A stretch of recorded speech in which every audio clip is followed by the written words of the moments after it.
គង់តែមានល្អងកស្នេហាដែលល្អស្មងសក៏គង់តែប្រែស្រាម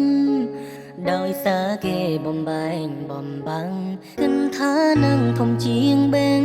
ដងឈឺចាប់ស្ទើរធ្លីបេះដូងររងសំដីខ្លួនឯងតូចទីស្នេហ៍គេធំស្មើផែនដី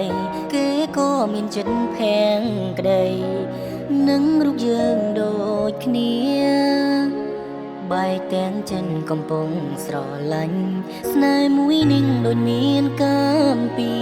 ឲ្យស្គាល់ក្ដីសងមួយគ្រាបែកគ្នារហូតបានជួបគ្នាហើយអ្វីមកប្រឡ័យក្ដីស្នេហ៍ស្មងសអំពើល្អខ្លាចជាថ្មលែងមានអត្តន័យបើមានជាតិក្រោយពិនសងចិន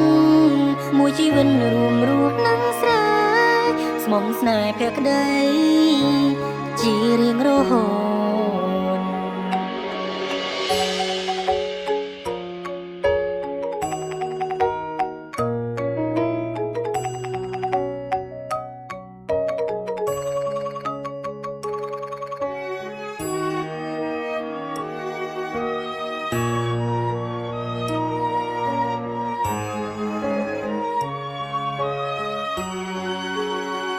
ពីថ្ងៃនេះទៅ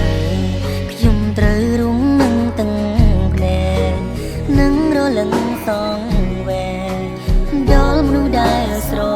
ឡាញ់បេងដងនឹងដូចត្រូវកំបិនពេលនឹងឃើញគ្រាកូនឡងឈឺចាប់យ៉ាងណាក៏សងជួបអូនជាថ្មី